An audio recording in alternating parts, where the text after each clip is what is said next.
Welcome to Paradigms at paradigms.life, the radio show and podcast that brings you inspiring people with visions of a viable future for life on Earth that includes humans. I'm the host of Paradigms, Baruch, happy to be here with you. Thank you so much for tuning in. My guest on this episode has written an amazing book about parenting. You're going to love the interview, and I really encourage you to read the book. It's called Hunt, Gather, Parent, and the author will tell us all about it and why this is such an important book for families and for our society. So we're going to get right to it and meet my guest on this episode of Paradigms.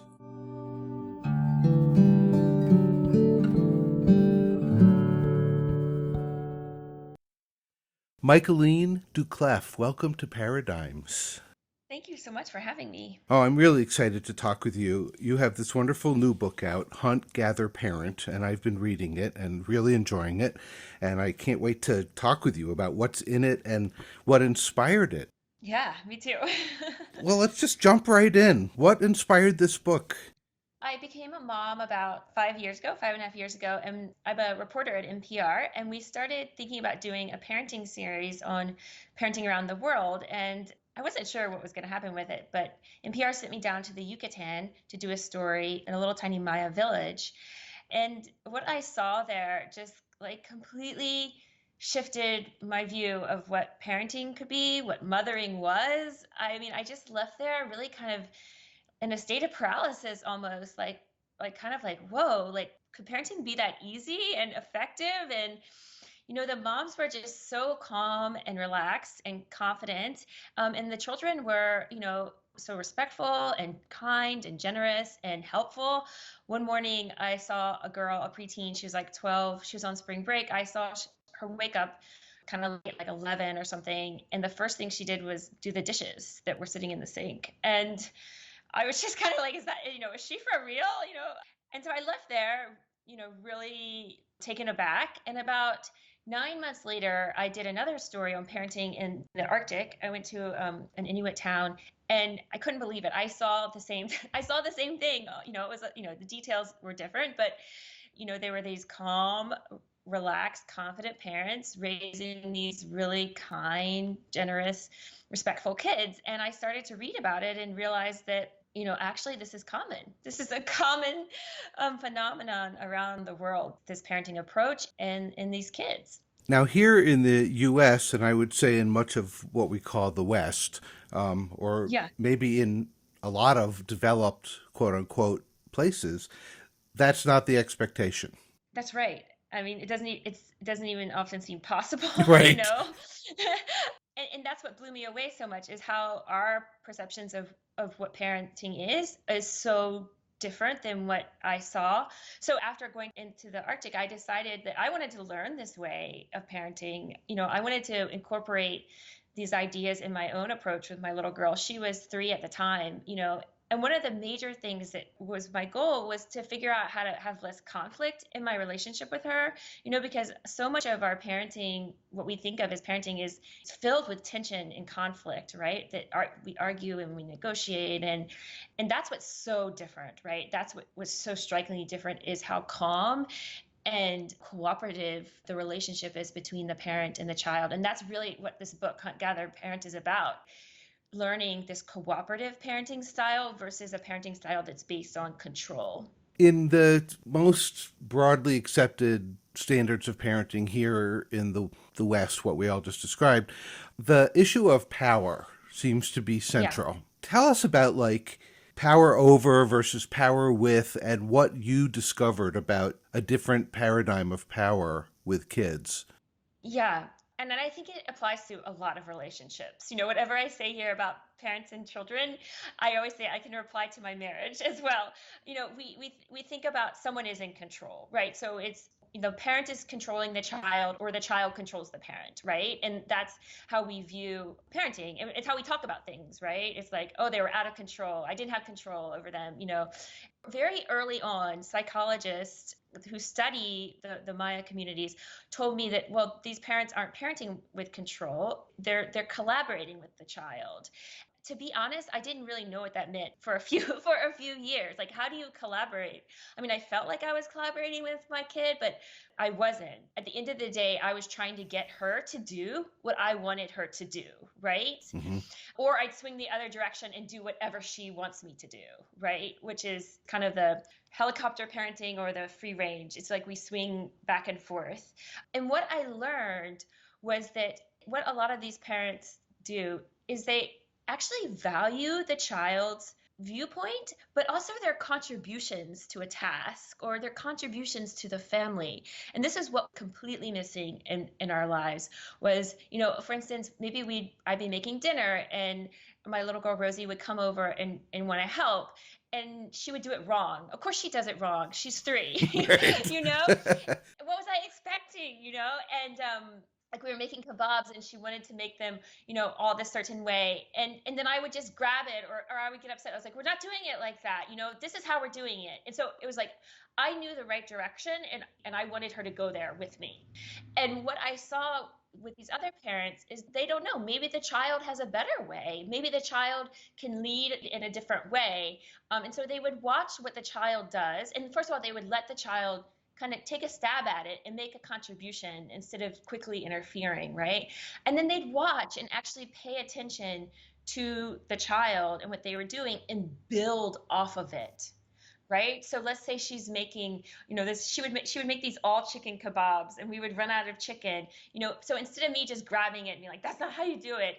I learned like, okay, well, let's try like adding a little pepper to that chicken kebab, so it sounds really, really, it's very subtle and it sounds kind of, I don't know what the word is, but it's so powerful to stop and say, maybe I don't know the right way of doing this. And maybe this child, this little 3-year-old, can show me a little bit and then I can build off of it and we can kind of both move towards the same goals together.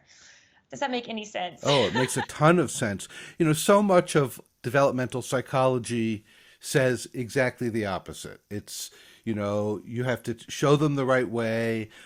They need to learn to conform. They're little wild animals that need to be tamed, stuff like that. And it doesn't say these are little people who are learning and everything they experience is a learning moment. And so allow that to be somewhat self-directed and also to be able, it's like when we teach anyone anything, we share what we've learned. But if you say to someone, well, that's wrong, you're going to turn them off. Yeah, totally demotivating, right? Like, or grab it from her. That's a very common thing that I would do is whatever she's doing, I grab it to show her the right way. I wanted to, but it was like, wow, like if somebody did that to me, I wouldn't want to work with them. Yeah, it sounds so aggressive. So aggressive. Here's an example that it's silly, but I think it really paints that. So once I started figuring this out, I would let her just, try things and then look at it. And I was grating Parmesan cheese and I was using the grater and she really wanted to use the zester, which really is the same thing. But I was just like, well, that's the zester, being very, very close-minded. And then she started doing it and I was like, wow, that really works really well. and now that's what we do. I mean, it's a silly example, but I think a lot of the psychologists tell me that when kids then see like, oh, I contributed to this task together with my family, right? I did something that my family then used, or my family that helped the family, like that this is so phenomenal to a child. Like you should just, you just see their face light up. It's like, oh, I'm part of this team, That's really what this book, Gather the Parent, is about, is like getting kids on your team, but also learning to be on their team, There used to be a TV commercial where a little girl and her mother were making dinner, and it was for a chicken shake and bake product. And at the end of the cooking, they serve the dinner, and the little girl says very proudly to the family, "And I helped." And I mean, it's a silly thing, a commercial, but it matters to children to feel valued, right? I mean, to have value in this situation that's real. There's a lot of evidence, both from contemporary hunter-gatherer communities, but also evolutionary biology, that shows that instinct to help and cooperate and work as a team, starts as a baby, and it's very, very, innate in us. And one of the things that makes Homo sapiens unique, and probably one of the things that's allowed our species to be so successful is to cooperate and work together. And I worry that in our parenting approach right now kind of strips that from children. We tell, they come over to rush over to help, and I would tell Rosie to go play or go do something else so I could finish it quickly. I was stripping away this very like innate thing built in her to want to help me. Mm-hmm. So. And once that's stripped away, it's kind of gone, right? I mean, how a child learns by the age of 5 that they don't have value, then what? Anthropologists recently wrote a book about this, about what happens, this kind of extinguishing the desire to help, but I actually don't believe it. I actually think it's a little bit of like the Western view that you have this like very small window of opportunity and then the window's closed, because I started like using the methods and gather parent with, older kids that come to our home, and they love it. I mean, they love it. They, like a little 9-year-old who, was obsessed with TikTok, spent about 10 days with us. And I started using these methods, like, incorporating her into cooking, doing chores together. So a big thing, is like, we, give individual assigned chores, like you make the bed, I vacuum, Tuesdays and Thursdays. And in these other communities, all the chores are done together. So it becomes this really collaborative, fun task. Kids want to be with other people, right? So I started doing that with her, and oh my gosh, the transformation even after just a week was incredible. Like, she was running over and wanting to help, and you could see she was we were making a real genuine connection too, right? Like our relationship improved. And so I say it's true that it gets a little harder as kids age, but I say everybody wants to collaborate. Everybody wants to work as a team. And, I joke that I've been using them with my husband.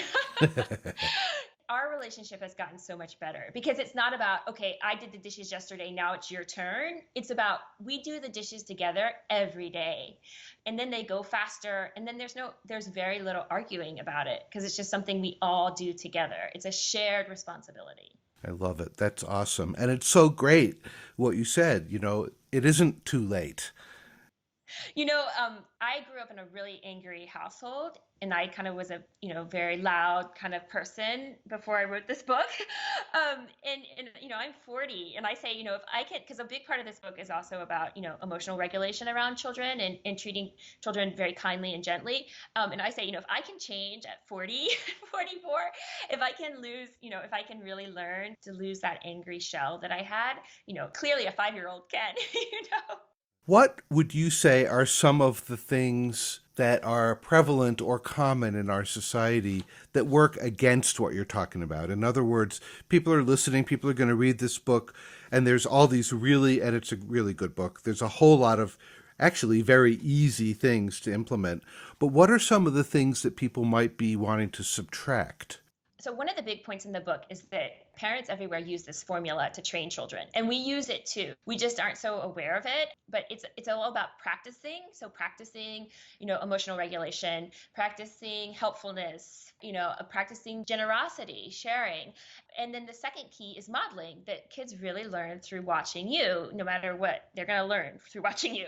And so this combination of giving children opportunities to practice and then modeling is super powerful. It's like it's universal. I started paying attention. Well, what am I modeling to Rosie? And then what opportunities am I giving her to practice? So one of the big ones is arguing and bickering and negotiating and these, endless power struggles. Well, what am I modeling to her?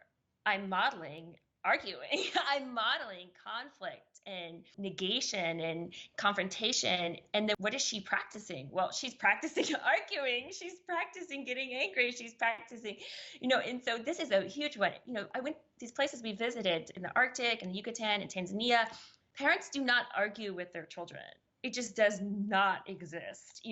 Part of it is the way they view children and their motivations, but they just see that as like the most immature thing that you could possibly do. They're a 3-year-old, a 5-year-old. Why are you arguing with them? And so I just started like not arguing with her. Like if I felt an argument coming or a power struggle, I would just say, I know parents don't say this in these places. They just don't do it. But I would say, I'm not going to argue with you. And maybe I would touch her on the shoulder and I would just walk away. It was hard at first, but, it really improved our relationship, and her emotional maturity grew a lot because it was just building tension in our relationship. So that's my first thing I think is like, just don't argue. you you know, I mean, an argument is two ways, right? And you're choosing to. Another big one is about watching my bossiness. So this is a big thing that you see when we were in all three places. Parents do not constantly tell the child what to do. So children are expected to be kind and share, like I said, and be helpful, but they don't constantly monitor everything else. Like, Rosie, say thank you. Rosie, stop, put that stick down. Rosie, come over here. Rosie, don't put, there's not this endless stream of commands. And again, what am I modeling? I'm modeling bossiness. And what am I giving Rosie a practice in? Well, not feeling like she can do things herself, clearly, Right. feeling like she needs to be told what to do. So this is another one I have really changed my behavior with.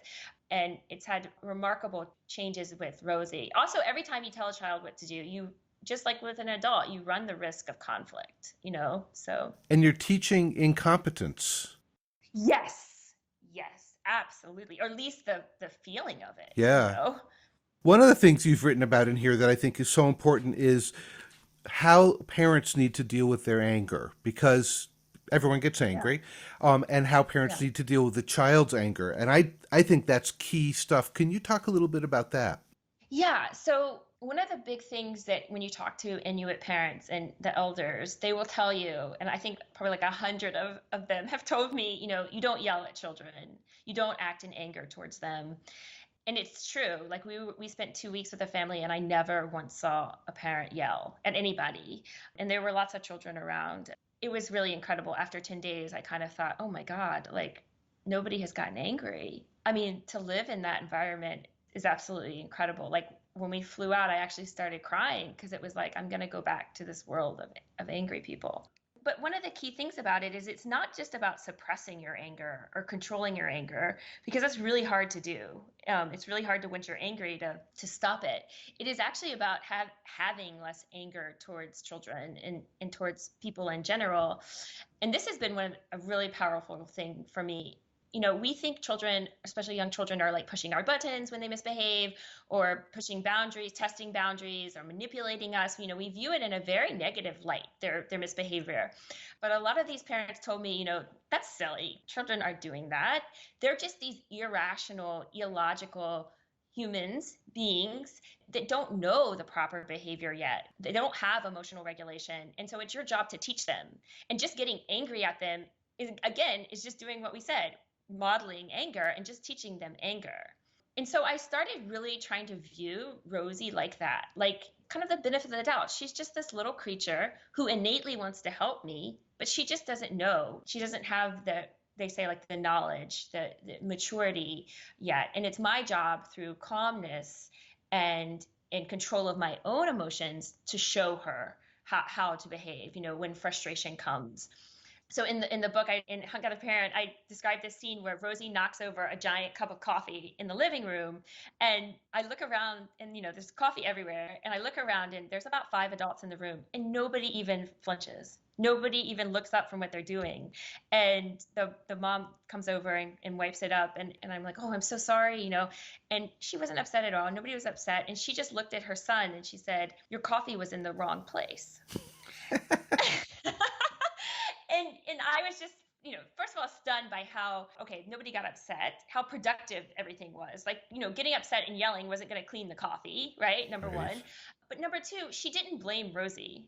She blamed her adult son, who's in his early 20s, right? So, she sees Rosie as this 3-year-old who's going to make mistakes, and it's the parent's job to kind of change the environment and adjust the environment, not the toddlers. So there was just so much in that scene that speaks to why people don't get angry, That's great. I mean, here we put, plastic things in the wall sockets so kids won't shock. It's the same thing. Adapt the environment to the child. That's right. Exactly. That's very similar. Right. Exactly. And I saw that a lot, especially with objects. So, a lot of times we'll come in with an object, and we'll be like, oh, look at this phone I got, or this necklace, and then a young child will come over, and a toddler will come over and grab it and start destroying it, and we'll get upset.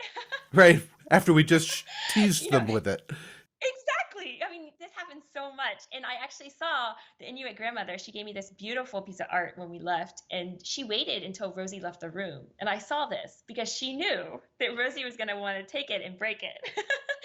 And she was right. Once Rosie saw it later on, but I saw her intentionally wait. And it was like, oh, because she knows Rosie can't handle that situation. So why put the kid in it, right? Right. This all sounds like common sense, actually. It is. And it's interesting because it's like, how have we gotten away from so much common sense with kids? It's kind of like that.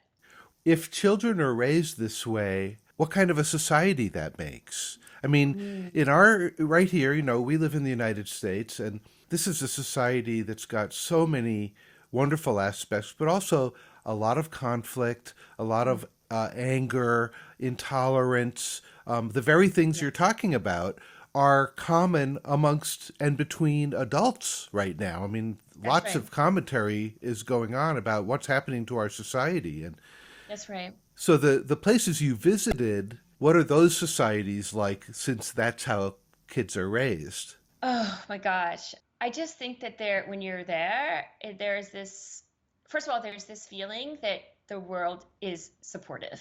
That when you talk to other people and you're with, you're in trouble or you need something, people are going to help, and everyone's on your team. That feeling is incredible. It makes me want to live in all of these places. Of course I can't, I'm useless in the Arctic, but it makes me not want to leave. So kids are trained through practice and modeling to look out for others in need and do it. Right? This is a very valued skill in children, and parents actually see this as signs of maturity, right? That we think of like development as these like, okay, now you can walk, now you can, write, now you can read, and a lot of parents see it as, oh, now you're being helpful, now you're being kind, now you're being generous. And so you can imagine by the time the child's 18 or 20, they're very skilled in the community, and they're also helping everywhere, that they see that people need help. And so it's just a wonderful feeling to be in these places. Yeah, I don't know. And it's so calm. It's so calm. People are so calm. We always think about mindfulness and like, oh, I'm going to meditate. And I just feel like that's just more of the way people are, that tasks like chores and doing things, there's not this insane rush to finish and go to the next thing. When we were in the Yucatan, I woke up one morning and I felt like, wow, I've been rushing since I was in like 6th grade. Oh, wow. Like waking up and like following a bell, like to go to the next class. And I felt like this was like the first time in, 20, 30 years that I wasn't. Yeah. Yeah, we're all Pavlov's dogs, right? Yes, we're all Pavlov's dogs. Yes. I have two thoughts right now. One is you're describing things that come out of non-European, non-Judeo-Christian cultures. And the European and Judeo-Christian traditions very much see children as creatures to be controlled. I mean, but then I'm a little older than you, so I remember in the 60s and 70s and even 80s, flower children raising children much more the way you're describing. Yeah. Yeah. And it's interesting because my father-in-law is Macedonian and his family is first generation American. And he was actually raised in St. Louis with a lot of similar elements that I'm talking about and that we saw in other places. He had a lot of freedom and a lot of independence as a kid, but he was also expected to help his family's bakery. And he was welcome there, and he was given small tasks. I think there are a lot of elements of this that have been around, not that long ago. But yes, I definitely think that there is the little pieces of it that get kind of incorporated back into our parenting.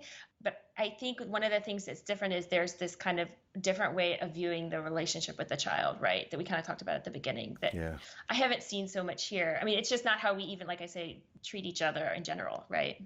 When I was a teenager, I went and lived in Vermont and went to a hippie-free school, and there was Oh, yeah? yeah, it was awesome. Saved my life.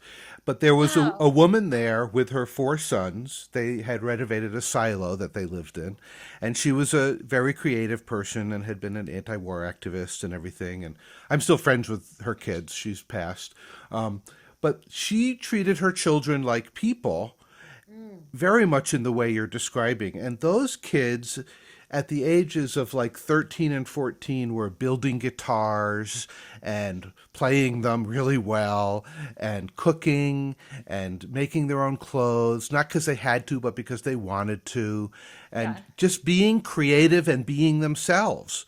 And it was so not the way I was raised. Like, I was not raised the way you're talking about at all. And it kind of blew my mind, and I just thought it was so great. It was part of the attraction to me to want to be there. Was here was this community that treated us young folks, and I was a teenager at the time, like people. Yeah. Yeah. Like people that can contribute, right? And have something to contribute. And in fact, whose contributions weren't just good, they were needed. They weren't just a This is little, so key. yeah. That's right. This is so key. All the kids took turns cooking dinner for everyone. Researchers in Maya communities show that parents say this, that the littlest child has something to contribute, like real contributions, genuine contributions to the family. And that is so key to this. This is not about giving children busy work, right? This is about incorporating them in a way that they're actually helping. And that's where that like genuine, like, oh my gosh, I helped mom, like the chicken, right? Comes in. It's interesting because a lot about this, and especially when it comes to controlling children and bossing them around, is that the Mayan moms have told researchers that they want children to develop initiative, Mm. which I didn't understand this until a couple months ago. But like the idea being, if you're always telling a child what to do, they don't have practice at initiating tasks themselves. Yep, yep. And so this, even like when it comes to homework, they show that the kids that are allowed to take initiative, allowed this space to decide for themselves when I'm going to help, when I'm not going to help, what I'm going to do, actually do their homework easierly on their own because they have skill at voluntarily doing things and taking initiative, which I think is something we've lost a lot of here when it comes to kids, right? Show me a teenager brought to a therapist where the parents aren't talking about motivational issues. They're always, I can't Yeah. motivate my Yeah. kid to do anything. All they want to do is sit in front of the TV, and that kid has probably not been expected to make dinner, help do the dishes, et cetera, and valued for it. And so they've learned I don't have value. That's right. That's right. And the Maya moms, like I say in the book, are these incredible motivators, right? And one of the key things to intrinsic motivation of doing things voluntarily is autonomy, is feeling like you're making the choice, right? And if somebody is always telling you when to do it, what to do, kids feel very little autonomy, right? That their lives are not under their control, right?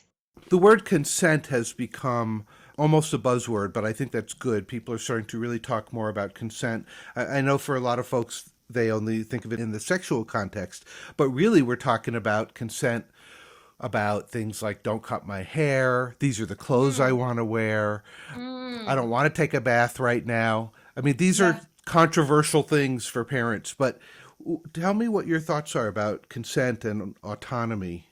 Oh my gosh, it's so important for kids. If you look at hunter-gatherers, on every continent, one of the key common threads is the valuing of autonomy. And so there's a big argument to be made that kids are built and like evolved to work autonomously. And I just say like, pick your battles. For me, it's like pick my battles. What would I rather? Rosie, hop up in the morning and start to make breakfast for us, which she tried to do on Sunday. I couldn't believe it. Or do I want her to take a bath every night? And if she doesn't smell, I'd rather have the helpful child. And Absolutely. and it's about conflict too, right? It's like I heard this so much from moms, like because they would watch me with her and see the conflict between us, and several of them would say like, "Why are you making this into a conflict?" Right? And so I started thinking a lot. Well, why am I making a bath into the conflict? Or she wants to wear the same dress for a couple days, or is that worth building tension in the relationship? Mm-hmm. And objects are a big thing. One of the Inuit moms said, we would never let an object get in the way of a relationship. And I was just like blown away by that statement. Oh, I love that. Yeah. And I start saying it to my friends and family. I'm like, well, we don't want to let the object get in the way of our relationship with our children. And they looked at you like you were from another planet, right? I mean, I think that there's something so deep in that they kind of are like, oh, that's kind of true. Why am I letting this cutting hair build animosity between us? It's really interesting. Yeah, it's about what we value. What do we value more, control or life? Stuff or life? And relationship, right? Like, yep. Yeah, I had a wonderful Inuit mother read the whole book, and that's what she kept saying and marking in the book. She kept saying, turn back to the relationship. It's about the relationship, you and Rosie's relationship, and strengthening that and preserving that. She just says, whenever you feel like you're going off mark, you go back to the relation. Is this helping our relationship? Is this making Rosie a better family member? This type of thinking, which was just, wonderful. It's such a wonderful book. And, I love the book. I love the way you've written it. It's completely readable. It's organized in a way that people can get a lot out of it. Your personal enthusiasm about this is, I just think, wonderful. And how's Rosie doing? Oh my gosh, she is so wonderful. She's still a firecracker, but she, like I said, Sunday she whispered in my ear, "Mama, don't wake up." And I was like, oh, okay. And she went downstairs and tried to make breakfast. It was just so wonderful. It broke my heart with joy. That is really something. I think at the end of the day, it's about trying to decrease the tension and the conflict between you and your children. That's really what I want people to get from this book, and to start cooperating and really enjoying being together. I think that's what these parents have given me, a huge gift of knowledge. Well, thank you for sharing that gift in this book, because I hope everybody reads it. I just think it's wonderful. Michaeleen. Thank you so much. Oh, thank you so much. Really much gratitude. Me too. Thank you.